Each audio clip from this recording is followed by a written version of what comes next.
We're here today at 27 North in Springfield, Missouri, with founder and CEO Pavel Bosovik.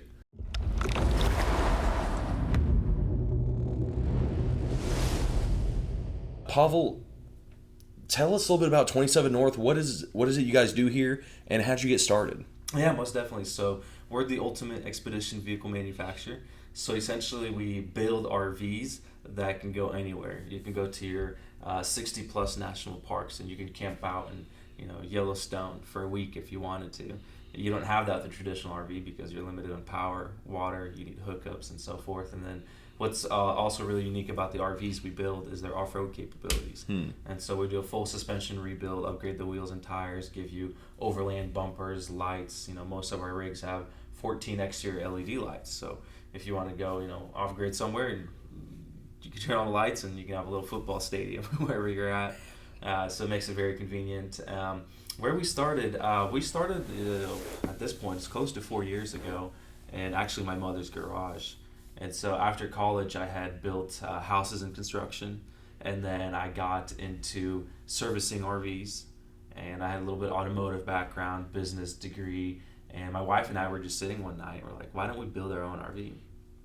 And so I went and picked up a van from a local Dodge Jeep Ram dealership, and she went on Pinterest and picked her favorite, colors and designs, and she pretty much designed the interior. We did white cabinets, natural butcher block when it was trending, so it looked like a Pinterest interior. And we posted it online, and it just seemed like it took off. Like everybody in the country wanted one. Within our first 6 months, we had about 50 pre-orders on custom vans, and that's where it all started. And in the last almost 4 years now, we've moved 5 times, building to building, until finally we're like, this is just, it's going so well, we got to build a factory. And so we're building a factory now here in Springfield, Missouri, to be able to fivefold our production. And our goal next year is to manufacture 250 units. Can I just say, wow, that's amazing. Starting in your mother's garage, Yeah. man, to where you are at 4 years. Yeah. That's insane. That's amazing. So, just as we're talking about leadership and diving into wanting to grow our leadership, I'm sure where you started, and in 4 years you had to build some leadership skills. Oh, so many. I'm still building them. That's kind of the hard part. Is a lot of entrepreneurs like myself, we start up and we build a product, but once your product takes out, you got to stop building products and start building teams. That's the transition we're going through right now, and I think it's even harder than building the product itself. Really? So share about that. What makes it difficult? And obviously product versus people. What's the difference there? Product you can control. There's no really variables. You build a van and it's gonna be there. With teams, it's very challenging because you, for some examples, you have your A players, your high performers, the ones that run the company for you. And let's say one of them daughter gets food poisoning and critical condition, and next thing you know, your high performer is out for the season. And so that's what makes it so challenging, is the inconsistency in humans, and it's something businesses and leaders have to take into account. Yeah. So when as you have went from, again, garage to where you are today, as you're building teams of leaders, is what it sounds like, right? So not just teams, but leaders within those teams. And what do you look for? So, right, people are inconsistent. I think we all have experienced that. But what do you specifically look for in someone to build them into a leader? The first thing, and probably the only thing I look for off the bat, is not a resume, is not a degree, is not experience, is grit.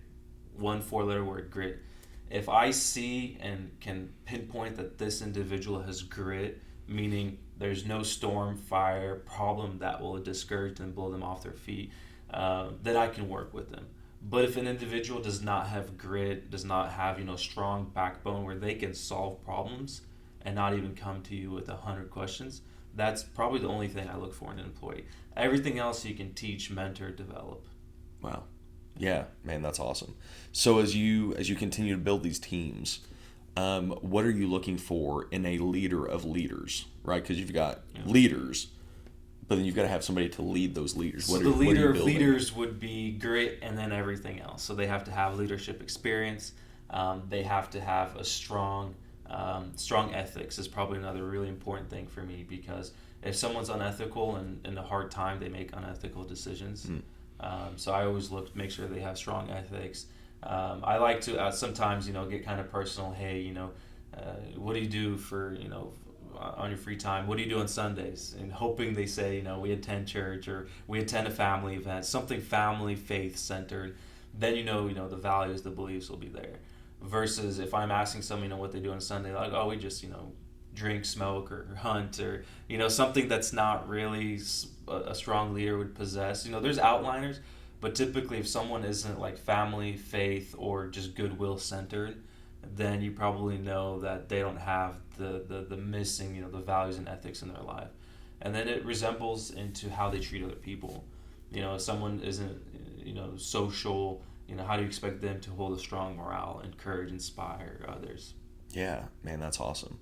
So at Clear Creek, we do our CEO started a Bible study every week. Yeah. That for all of our locations can call in, because we firmly believe that we are successful as a business because God has blessed us, and we want to honor Him with that. So how do you look to use your business and your leadership potential to honor God? That's a great question. So what we do that I think is very unique is we have prayers. And so we try to at least once per day offer prayers. And then as a company, our departments gather about once a week for prayers. Next step is we too want to start a Bible study. And then I think kind of most importantly, we have a prayer wall. And so we have an allocated company group chat where people post their prayer requests. And it's just so inspiring because we have a diverse diversification within our employees. We have employees that are non-believers, atheists, and so forth. And it's just so inspiring when a non-believer says, "Hey, my daughter's sick, my wife's going in surgery. Can you guys uphold me in prayer?" And we all respond, "We're praying for you. We'll uphold you. We'll support you." A little time goes by, and he says, "Hey, thank you so much for the prayers. I felt your support. My wife, my child is doing better now." Wow. Yeah. Ain't that incredible? It is. To see that. Little things, but such a big impact. Yeah, man. That's incredible what you're doing here. And, through this whole thing of building leaders and inspiring leaders, you're right. It's not just what do you bring to the workplace every day. Because we all have stuff going on at home. Yeah. But to be able to support people spiritually too, Yeah. that's incredible. So looking at and thinking about senior leadership in a company, what advice or what would you have senior leadership, kind of those leaders of leaders, what would you have them focus on or look at when building leaders?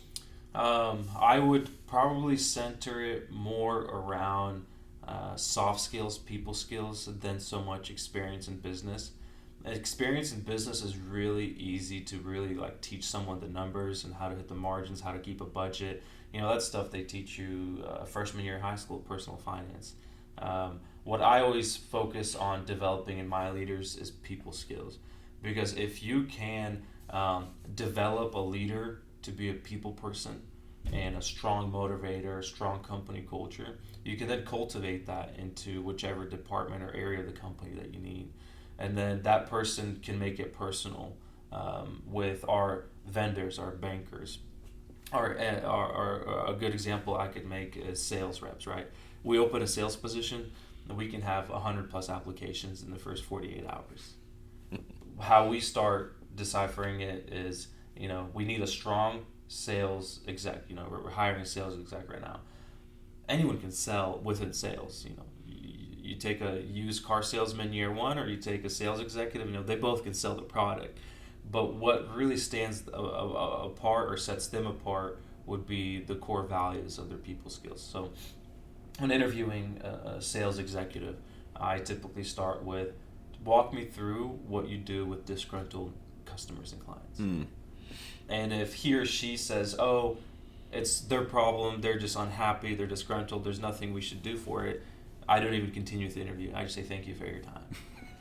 But if I get a sales executive that can tell me, "Hey, we got to do what we got to do to make it right, even if it costs our company money," I want to entertain a conversation. And then it just goes down, how creative. how far is this exec willing to go to make it right? Because anyone can say, "Oh, just make it right," but how do you make it right? This is the problem. It's pretty serious. How do you make it right? How do you turn this bad experience into a lifelong relationship with this client, to where this client is praising us to other people? Yeah. You can't really Google that. It's got to be intuition. It's got to be inside. I once had a very, very successful military individual ask me, "Paula, do you believe that you can change character?" And I said, "I think you can through boot camp in the military." Yeah. But otherwise, it's got to be like a come to Jesus moment. Character is one of the hardest things to change and develop. You can send almost any human being to any seminar, any college, any institute, of higher education, and teach someone math. But try to teach someone to be a good person. Yeah.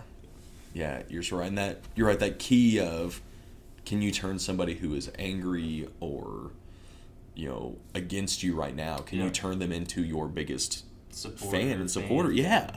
That's such a huge skill, and you're right, it goes back to who they are and what drives them. Yeah. So when you're looking to hire people, or maybe somebody on your team is wanting to know how to be a better leader or how to become a leader, what are you telling them? How do you train people from maybe starting at the beginning to then becoming a leader? To become a leader, I always say you got to go the extra mile. And so we always look for people that go beyond and not ask anything in return. Because if it's conditional, then there's no end to that. That person becomes an exec, they become a key asset to the company, they see how much the company's making, and then they give you another condition. And you're constantly, it's not a healthy, strong relationship. So the first thing we tell our new hires is, hey, our company is ever growing. We're doubling up almost every year. You have a lot of opportunities and potential here, but you must always go beyond your job description. And it starts with the little things. So some of our technicians I have one right now, he started as a cabinet maker, and now he's working his way up to become a CFO. He's always gone beyond. Instead of coming late to work, he'll come 15 minutes early, make sure the work area is clean, ready to go. Instead of leaving right after he clocks out, on his way out, he'll make sure the trash is taken out, the door is locked. Just that extra little thing. Yeah. Because then he goes in the next position. He goes next, let's say, an accounting manager position. And if there's an invoice that needs to be paid at 4:59, and he looks at the clock, it's like 5 o'clock, and he puts it and he leaves. And then you ask him, hey, why didn't you get it done? Well, the clock ran out. Well, technically he's right. But if he's got the mindset of, even if it's 5 o'clock and I have to do it in my own time, I'm going to stay 2 minutes, I'm going to sign this check, and I'm going to drop it at the mail on my way out. That is then what you can further develop. You can further coach this person. You can, like I always highlight and stress, my dad would tell me, you could teach a monkey to drive a car, to drive a bicycle, but you cannot teach a monkey, to be kind, to be gentle. It's something that takes, I think a lifetime of development, personal development. Yeah, that's awesome. Our owner always says, if you only do what you get paid to do, you'll only ever do what you get paid to do. Yeah. He has a very good way of saying it. Sorry, Jerry, for butchering that. But yeah, that idea of, if you're only doing this, what you're hired for, that's all you'll ever do. Exactly. And maybe that's great. Maybe that's where you want to be, and that's fine. Yeah, I highlight that too. Like, if you want to be a cabinet maker for the rest of your life, that's wonderful. We won't get where we need to be without cabinet makers. But if you want to develop and grow, it's like personal health. We have a lot of technicians out there, mostly male, and I always say, you guys always want to be fit, right? Strong. Well, if all you do is the minimum requirement of you every day for your health, eat, sleep, drink water, you'll never be fit. What do you have to do? You have to go beyond what's required of a healthy individual. You have to really work out until your muscles tear.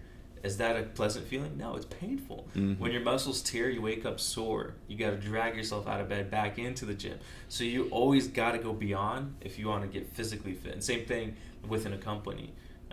I hate to say it so bluntly, but I don't waste time on individuals that just come and go and don't go beyond their scope of work, because I know you can't change that. You can't just snap of fingers or send them to a boot camp and them come back ready to go. Yeah. I have a window view of a production floor, and I always watch the employees that go beyond. And I financially reward them and give them the knowledge and the skill sets they need to exceed in leadership within our company. Man, that's awesome. Well, Pavel, what does the future look like for 27 North? Can you paint us a picture of what the future looks like for you? We're going to be a $1 billion company. We're going to be the next $1 billion company out of Springfield, Missouri. I wrote in my notes, do you plan to become the first unicorn in the adventure travel space, meaning a startup company that hits $1 billion? Yes, we are going to do that. That's awesome. We got everything lined out. Now it's just, God's blessing, and the U.S. economy will dictate how quickly we get there. If the economy takes a downturn, it'll take us a little longer. If the economy holds up the way it is now, we'll get there a little quicker. But we have something that no one else in the country does. So if you look at every other RV manufacturer, it's owned by another company, which is owned by another company, which at the end of the day, I say it as it is, they don't have a heart. Our company's got a heart, it's got a soul. And even at the end of the day, if we had the same product, which we have a far superior product, but the same day we had the same product, we have a heart and soul, and they don't. Here you can call the CEO, there you call a 1-800 number that probably won't answer your call. And so here our heart and soul is behind the product, and that's what's making it succeed. Shoot, that's good. That's really good. Thank you. Man, thanks for sharing your wisdom, sharing your your encouragement with us. We just really appreciate you and glad to be in the same region as you. Likewise. Just look forward to seeing what you guys do in the future. Yeah, we should do some kind of collaboration. Get a trailer with some golf carts and make a commercial, We're all about it. Yes, sign us up. We're there. What's the fanciest golf cart that you got? Oh, yes. I'm glad you asked, Pavel. We've got the Gorilla. Is that the one with the rims and the fancy tires? Yes. Yeah, I've seen it. So we can do as fancy as you want to be. Yeah. We can bring it. Yeah, and then pull it out to the golf course, play some golf, cook some dinner on the van or the truck. I think that's a super cool collaboration. What? Man, yeah. Let's Yeah. do this. That's another thing that, in regards to leadership, is you can't compensate them just with salary. It's always got to go beyond. So I just found out one of our leaders, his daughter's not doing so well, and he's about to have birth to another child. His wife is due within 2 weeks, and so I'm like, I could see he's struggling under a lot of pressure. We typically have 1 week sabbatical, so I said, give him 2 weeks sabbatical and send personalized gift to his child coming and his current child, and just let him know, hey, we're here for you, we support you. The job will be here when you get back. Go focus on your family. Wow. You have to do that because it's a two-way street. You got to treat your leaders like humans, and if you expect your leaders to treat your staff and your employees, and then if that continues, I mean, we got some of the strongest retention in our key employees. Why? Because we go beyond what traditional companies do. That's a big downside of big companies. They lose the heart. The leaders lose the heart. And so if I could tell anything to any leader, and listening to this, don't lose your heart. If you have your heart in the job, you'll succeed. But the moment you lose your heart, your likelihood of succeeding is a lot less, because now you're competing with a bunch of wolves, and believe you me, wolves are brutal. Yeah. And secondly, if you do push your way through corporate America, you'll end up an alcoholic, drug addict. You'll realize, what was the point of all this? Yeah. I sacrificed my family, I sacrificed my life, I made the $1 million, but to what end? I've lost everything else. Yeah. And the amount of leaders I've spoken to, billionaires even, that have reached, ultimate success, but they lost their heart along the way. And the values, the ethics, they said they would have been better off not accomplishing what they accomplished. Wow. Yeah. Man, that's deep. Yeah. That's really good. Awesome. Pavel, thank you again. Hey, my pleasure. Follow Pavel on LinkedIn. Check out the27north.com for to make sure I say it right. Is it the greatest luxury adventure vehicle? How do you say it? What's the tagline? ultimate luxury expedition vehicles? The ultimate luxury expedition vehicle. Man, I like that. Thank you. Awesome. Thank you all. Again, we love you. Continue growing your leadership, and just let's try and get better every day. Most definitely.